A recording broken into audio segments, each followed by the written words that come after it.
Hello learners, how are you all? Hope you are doing good. Welcome to our channel Learn to Explore.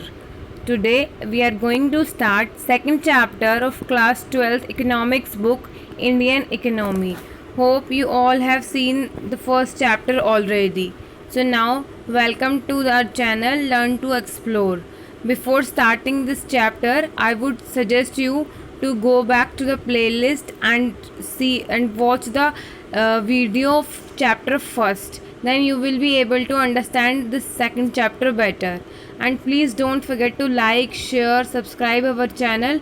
Also please do let me know in the comment section in case you want anything else, or you want me to improve anything, or you have any suggestions.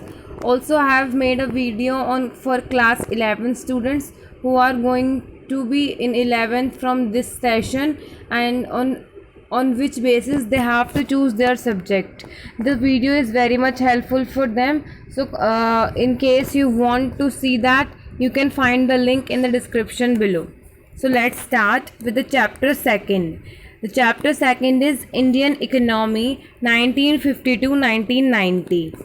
The central objective of planning in India is to initiate a process of development which will raise the living standards and open out to the people new opportunities for a richer and more varied life. It was stated as the objective of first 5 year plan. मतलब क्या objective था पहली पंचवर्षीय योजना का कि एक ऐसा प्रोसेस स्टार्ट करना है डेवलपमेंट यानी विकास का, जिससे कि देश के लोगों के जीवन के स्तर में वृद्धि हो और लोगों को नए अवसर मिले for a varied and more richer life, जिसमें उनके पास अनेक सुविधाएं उपलब्ध हो. ये पहली पंचवर्षीय योजना यानी फर्स्ट 5 year प्लान का ऑब्जेक्टिव था. On August 15, 1947, means on the day of Independence Eve, India walked to a new dawn of freedom. The leaders of independent India had to decide, among other things, the type of economic system most suitable for India, which may promote the welfare of all rather than a few. So on the day of independence, when we were the masters of our own destiny, we had to decide which economic system we must go with. हमारे जो नेता थे उन्हें ये choose करना था, ये select करना था, ये डिसाइड करना था कि हमें कौन सा इकोनॉमिक सिस्टम फॉलो करना चाहिए जिससे कि ज़्यादा से ज़्यादा लोगों का भला हो सके. क्योंकि उस टाइम इंडियन इकोनॉमी की हालत कितनी स्टैग्नेंट थी ये हम ऑलरेडी फर्स्ट चैप्टर में पढ़ चुके हैं. So there are different types of economic systems among which we have to choose any of them. So there are currently 3 forms of economic organization. The first is capitalist economy यानी कि पूंजीगत अर्थव्यवस्था. Capitalist economy depends upon the market forces of demand and supply. In this type of economy, consumer goods are produced that have demand in the market and yield profit to the producers. Here aim is the profit maximization. Capitalist economy में क्या होता है, जो भी capital होती है या फिर जो भी संपत्ति होती है उसकी जो ओनरशिप होती है वो प्राइवेट पार्टीज़ के पास होती है. Government do not own anything. तो इसलिए यहाँ पे जो मोटिव होता है प्रॉफिट मैक्सिमाइजेशन होता है, और यहाँ पे जो प्रोडक्शन होता है वो डिमांड और सप्लाई की जो पावर्स होती है मार्केट में उनके बेस पर होता है. And the next system is socialist economy, which was adopted by USSR, formerly USSR, currently known as Russia. Socialist economy is a system in which all decisions are taken by the government. Here, all the property is owned by government, so government decides what to produce, how to produce, and for whom to produce, and how much to produce. And here, the aim of production is maximum welfare of the public. Then the next model is mixed economy, which was adopted by Indian economy. We use the model of Indian economy, and here public and private sector exist side by side. Both price mechanism and central planning authority decide what, how, and for whom to produce. There are some sectors which are fixed for government, like essential sectors of defense, railways, etc. Whereas other sectors are allowed to be owned from the private firms or private owners. So यहाँ पे जो objective है वो दोनों ही होते हैं. कि हमें लोगों का भला भी करना है, welfare of the people and also the profit maximization. Before deciding the model कि हमें कौन सा मॉडल और कौन सी इकोनॉमी यूज़ करनी है, एवरी सोसाइटी और nation has to answer certain questions or to have to keep in mind the certain questions while taking the decisions. So what are these questions? What goods and services should be produced in the country? For example, if it is a socialist economy, the government has to decide कि कौन सी goods और services produce की जाएंगी country में. If capitalist, तो capitalist ही decide करते हैं. And the next is how should the goods and services be produced? मतलब which technology has to be used in production? Should producers use more human labor or more capital?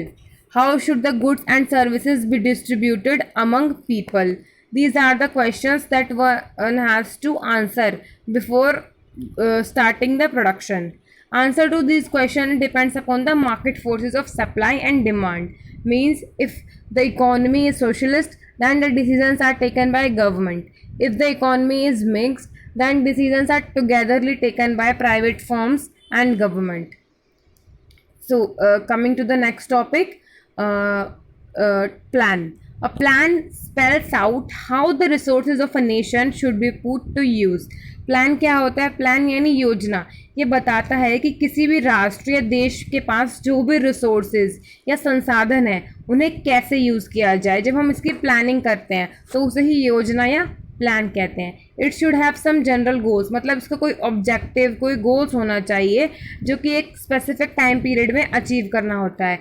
तो इसी के तहत India ने start किए थे 5 year plans, जिनके सबके एक अलग अलग एम्स एंड ऑब्जेक्टिव्स थे. And coming to the next, what is economic planning? Economic planning means utilization of a country's resources in different development activities in accordance with national priorities.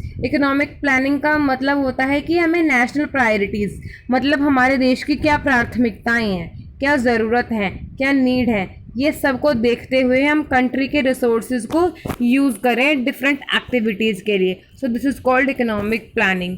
Guys, you can rely on this notes. I have made this from the original NCERT books and I have putted everything in the point format so that it will be easier for you to learn and retain up in the exam also.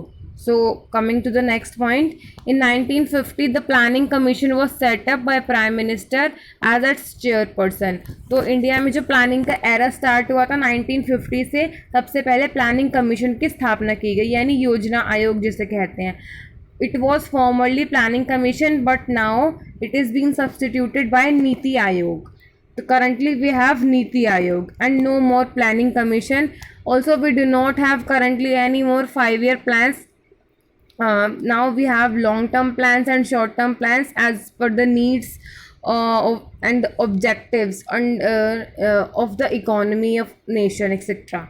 So what were the plans, what were the objective of plans, long-term objectives or goals of planning at that time during independence, just after the independence? So what were the long-term goals? The first is modernization, yani adhunikta. Adoption of new technology and changes in social outlook was the first long-term objective of planning. The 5-year planning's objective was modernization. For example, if a farmer can increase the output on the farm by using new set varieties instead of the using old ones. So similarly, a factory can also increase their output by using a new type of machine. So adoption of new technology was considered equals to modernization. Using new technology, using of more and more science in production and in production of goods and services is known as modernization in Indian context. Then the next goal was self-reliance, which is also a goal now, as our Prime Minister recently during the pandemic said we need to be Atmanirbhar, self-reliant India. आत्मनिर्भर भारत का उनका जो स्वप्न है, ये जो स्वप्न है, जो लॉन्ग टर्म ये गोल है, ये तभी से है इंडिया का. रिड्यूसिंग डिपेंडेंस ऑन इम्पोर्ट्स, मतलब कि हम इम्पोर्ट्स पर डिपेंडेंट ना रहें. जो भी ज़रूरी चीज़ें हैं we must be able to produce within our country. We must be able to produce whatever we need for our people to fulfil all their demands. The first 7 5-year plans gave importance to self-reliance. and means which equates to avoiding imports of these goods which could be produced in India itself. मतलब ऐसी सभी वस्तुएं और सेवाएं जिनका हम भारत में उत्पादन कर सकते हैं, हमें कोशिश करनी है कि उनका आयात कम से कम किया जाए. ऐसा उद्देश्य था पहले 7 पंचवर्षीय योजनाओं का. This policy was considered a necessity in order to reduce our dependence on foreign countries, especially for food. Guys, also please do let me know in the comment section if you want me to continue with the Indian economy or you want the lessons on your other book, macroeconomics, simultaneously also. Please do let me know in the comment section. I would love to hear from you. I would like to know your views. What is your say on this? So the next objective was economic growth. It refers to the increase in country's capacity to produce the output of goods and services within the country. It implies either a large stock of productive capital or a large size of supporting services like transport and banking, or an increase in the efficiency of productive capital and services. So if GDP is at cake and growth is increase in the size of the cake, so the larger the cake, the more people are able to enjoy it. So it is the objective of economic growth to increase the size of cake, मतलब to increase the GDP, to increase the income of a country so that everyone can enjoy the more of the facilities. And it is necessary to produce more goods and services if people of India are to enjoy. If we need to provide everything to everyone, so we need to produce more. Then the next is equity. Not just the production of more, but the reduction of inequality in income and wealth is also the objective of planning in India.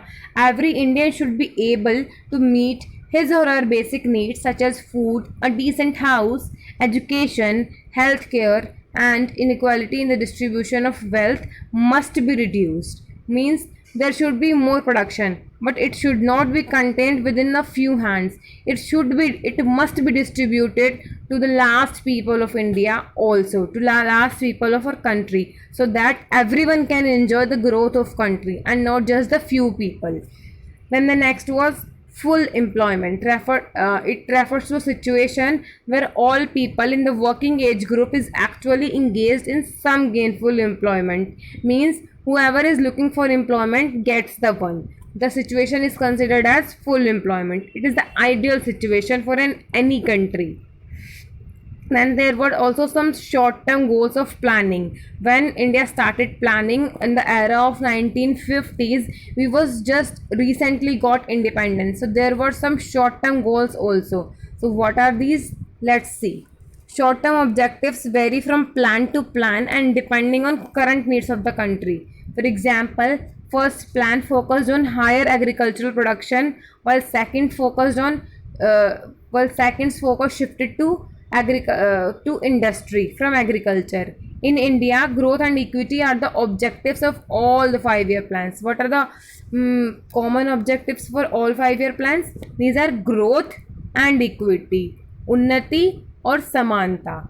The goal of current 5-year plan, which not current but the NCRTs are old. So the 12th, the last 5-year plan's goal, which was the 12th 5-year plan ended in 2017, was inclusive development. मतलब समावेशी विकास, एक ऐसा विकास, ऐसा development where everyone is part of the development.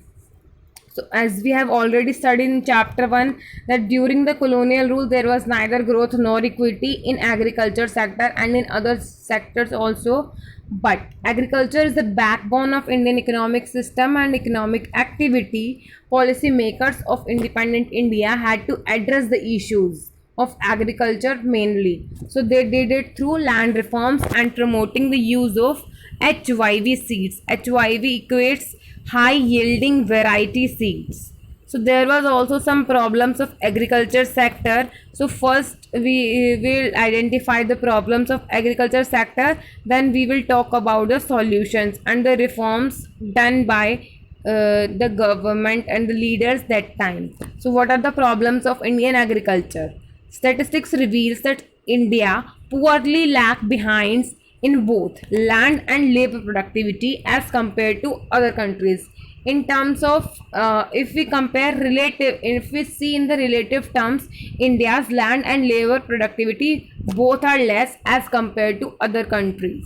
So there are many problems. The first is categorized under institutional problems. First institutional problem in agriculture is defective tenancy reforms. The reforms done by British rule was had a defect and were not suitable for the Indian peasants. So they create problem in agriculture sector and did not find the solution for them. The next is lack of credit and marketing facilities. There is no institution credit facilities easily available for the small and marginal farmers.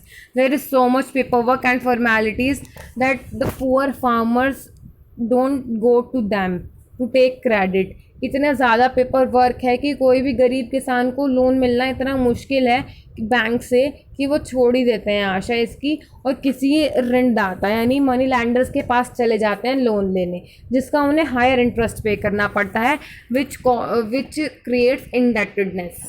And there are very less marketing facilities since agricultural products are perishable and if not sold at time they are ruined. Then the next is size of holding. There are मतलब जो land की size है, जो holdings हैं वो बहुत छोटी छोटी हैं, बहुत स्कैटर्ड डिस्ट्रीब्यूशन है, जिस वजह से लार्ज स्केल पे प्रोडक्शन में भी दिक्कत आती है. Then some general problems, other general problems are pressure of population on land. As India's population is increasing very much rapidly, so it is creating the pressure on land also. Then the next is land degradation due to the population pressure and exploitation of groundwater. Land is degraded. Also, we are not using environment friendly techniques, etc., so which also causing land degradation. Then the next is subsistence farming. These are the general problems in agriculture sector. Then the some technical problems यानी तकनीकी समस्याएं. Obsolete technique of production मतलब we are now also we are using the old techniques where man intensive labor is used in the farmers and not all मतलब very less farmers are equipped with the resources, with the machines to work in the farm, so there is lack of technology. The next is lack of facilities. So it is talking about the situation in 1950s. So there was no proper irrigation facilities as like like today government provides free electricity or subsidy on electricity to the farmers for irrigation purposes, but there was no such policy at that time. And the cropping patterns are not that good to be produced more. So these were the problems in agriculture sectors. Now coming to the reforms, what are the reforms done during that time in the 1950s? First land reform is land reforms refer to the change brought about in the agrarian structure through direct intervention by the state. State means the government.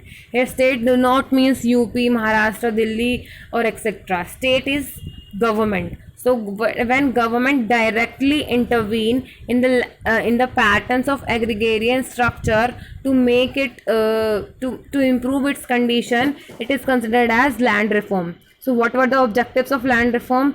To increase efficiency and productivity in agriculture, abolition of intermediaries, so that the peasant, the farmer, the real producer can itself reach to the market, and the seller and buyer, between buyer and seller there is no intermediary.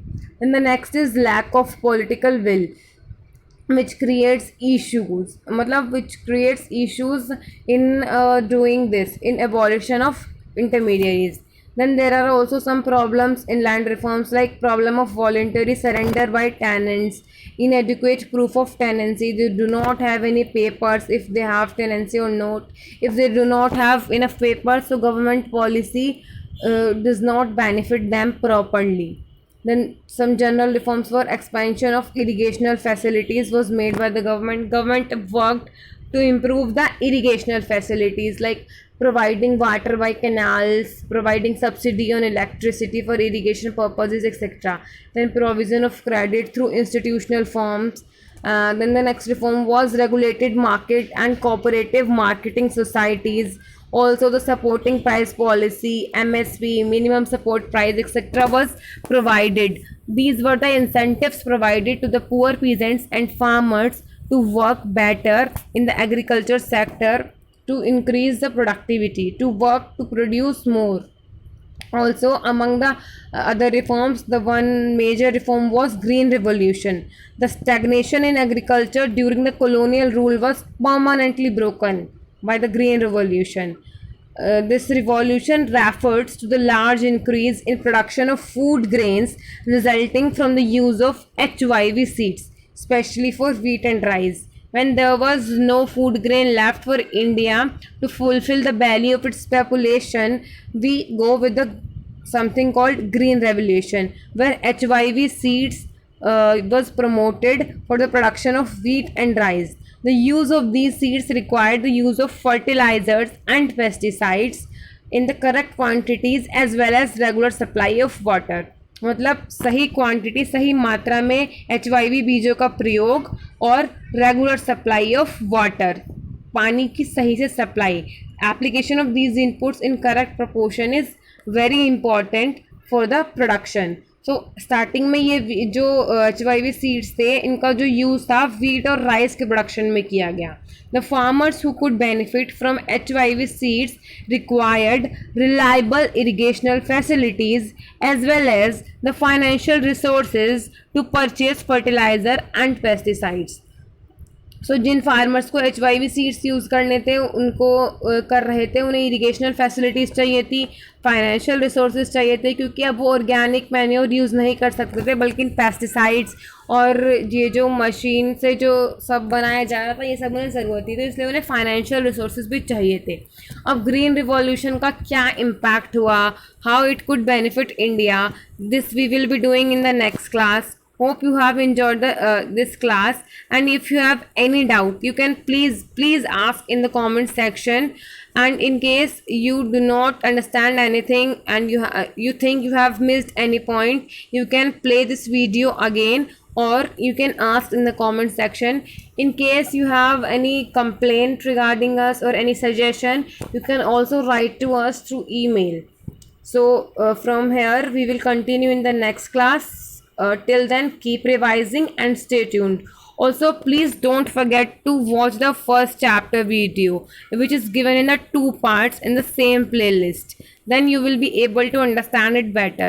In case you also want to start the macroeconomics together, please do let me know. Otherwise, we will be doing it after this book. So guys, please stay tuned and don't forget to share and subscribe our channel. So thank you. Hope you have enjoyed the class.